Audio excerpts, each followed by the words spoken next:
1857च्या लढ्यानंतर इंग्रजांना असं वाटायला लागलं की आता भारतावरती आपलं राज्य येणार आहे, मग त्या देशावरती आपलं राज्य येणार आहे, तो देश नेमका कसा आहे हे जाणून घेणं इंग्रजांना फार महत्त्वाचं वाटू लागलं. मग भारत नावाचा देश समजावून सांगण्यासाठी त्यांनी त्या काळातला थोर विचारवंत जॉन स्ट्रेची याला सांगितलं की तुम्ही भारतामध्ये फार काळ राहिलेले आहात, तुम्ही आम्हाला भारत नावाचा देश समजावून सांगा.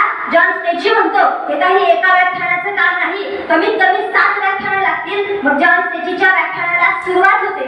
तो भारताविषयी भरपूर काही सांगतो आणि शेवटी तो असं म्हणतो की भारत नावाचा देश हा जास्त काळ उभाच राहू शकणार नाही, कारण जेवढं साधर्म्य युरोपमधील 2 देशांमध्ये आहे ना, तेवढं साधर्म्य भारतातील पंजाब आणि बंगाल या 2 राज्यांमध्ये देखील नाही. भारत हा देश जास्त काळ उभाच राहू शकणार नाही अशी मांडणी जॉन स्ट्रेची यांनी 1888 साली केली होती. मात्र आज हीच मांडणी मोडून काढत आमचा भारत संविधानाच्या 75 कडे वाटचाल करताना दिसून येतोय. आणि याचं एकमेव कारण जर काय असेल तर ते म्हणजे आमचं भारतीय संविधान आहे. आणि अगदी याच भारतीय संविधानाचा 75 वर्षाचा लेखाजोखा आपल्या समोर मांडण्यासाठी उभे आहे. नमस्कार, कोड क्रमांक 120, विषय मांडते भारतीय संविधानाची 75 वर्ष आणि आपण.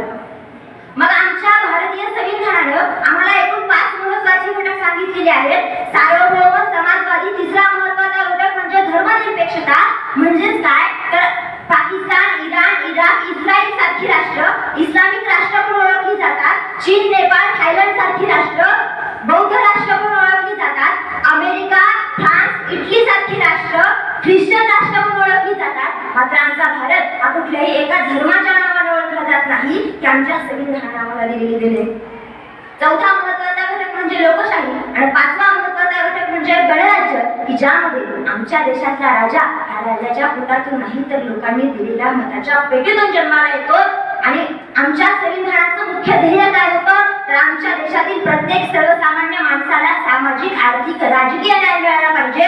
आमच्या देशातील प्रत्येक व्यक्तीला समान दर्जा मिळाला पाहिजे. आमच्या देशातील प्रत्येक व्यक्तीला समान न्याय मिळाला पाहिजे. हे आमच्या संविधानाचं मुख्य ध्येय असलेलं आम्हाला दिसून यायला लागतं. सर, आमच्या राज्यघटनेतील भाग 3 कलम 19 मध्ये आम्हाला अभिव्यक्ती स्वातंत्र्याचा अधिकार दिलेला आहे. आणि याच अभिव्यक्ती स्वातंत्र्याचा उपयोग घेत लोकशाही अण्णाभाऊ साठे असं लिहितात की ही न्याय व्यवस्था देखील काहींची रेखेड झाली, ही संसद देखील इतरांची अवैधी झाली. मी माझ्या कथा मांडू कुणा पुढे, मी माझ्या कथा मांडू कुणा पुढे, कारण ही न्याय व्यवस्था देखील भ्रष्टाचाराने रंगीत झाली. मग ज्या देशामध्ये न्याय व्यवस्था सर्वोच्च मानली जाते ना, त्या देशामध्ये न्याय व्यवस्थेला देखील प्रश्न विचारण्याचं स्वातंत्र्य आम्हाला आमच्या संविधानाने दिलेले.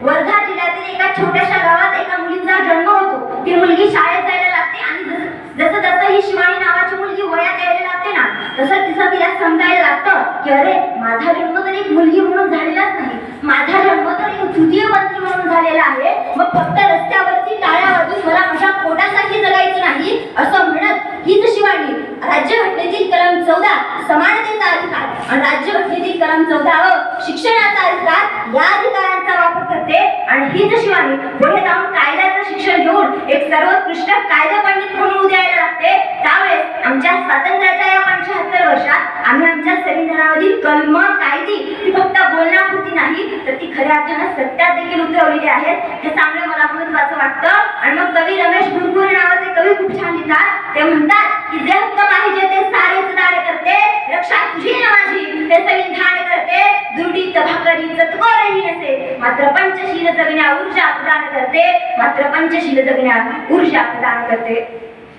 आज आमच्या संविधानानं आम्हाला आमची सगळी काही अधिकार सांगितलेली आहेत, आमची सगळी काही कर्तव्य आम्हाला सांगितलेली आहेत. पण मला वाटतं हा 75 वर्षाचा प्रवास करत असताना आमच्या संविधानामधील कलम आम्ही कुठेतरी वरिष्ठ लोकांपुरतीच मर्यादित करून ठेवली का आणि आमच्या संविधानामधील बंधनं ही मात्र सर्वसामान्यांना लागू केली का, हा प्रश्न मला इथे उपस्थित करणं महत्त्वाचं वाटतं. सर, महाराष्ट्रामध्ये अंधश्रद्धा निर्मूलनाचा काळा यावा यासाठी नरेंद्र दाभोळकरांना स्वतःचा जीव देखील गमवावा लागला. मात्र जर या महाराष्ट्राचे मुख्यमंत्री एका बंधूच्या पायावरती नतमस्तक होत असतील तर मग या 75 वर्षात आम्ही संविधानामधील कायदे फेटाळायला शिकलो का, यावरती देखील विचार करणं गरजेचं आहे. सर, 28 मे 2023 साली आमच्या नवीन संसदेचं उद्घाटन करण्यात आलं. मात्र या उद्घाटनाच्या दिवशी आमच्या देशातील सन्मान वाढवणाऱ्या आमच्या देशातील कुस्ती खेळाडू महिलांना भर रस्त्यात तुडवलं गेलं. मग मला वाटतं या संविधानाच्या 75 वर्षात आम्ही महिलांचा सन्मान करणं देखील विसरून गेलो का? यावरती देखील विचार चिंतन करण्याची गरज आहे. सर, आज जर एका महिलेच्या बलात्काराची बातमी ती तब्बल 14 दिवसांनी आमच्या समोर येत असेल, आज आमच्या लोकशाहीतील विरोधकांचा आवाज हा दाबून धरला जात असेल, आमच्या मीडियाच्या हक्कांचं दहन केलं जात असेल, महिलांना लाखोंनी कमावणारा आमच्या देशातील प्रशासकीय अधिकारी हा हातावरती पोट भागवणाऱ्यांकडनं 500 रुपयांची लाच मागत असेल, तर मग या देशात खरंच आम्ही संविधानाची नियम कलम पाळतो का? याचाही विचार करणं तेवढंच गरजेचं आहे. खरं तर हा विचार आम्ही करावा एवढाच माफक आशावाद व्यक्त करते आणि शेवटी फक्त एवढंच म्हणेन की माणसाच्या एकतेचं मेन ध्येय निशाणा आहे. माणसाच्या एकतेचं मेन ध्येय निशाणा आहे.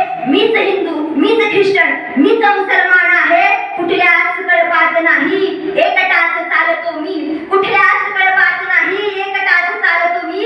कारण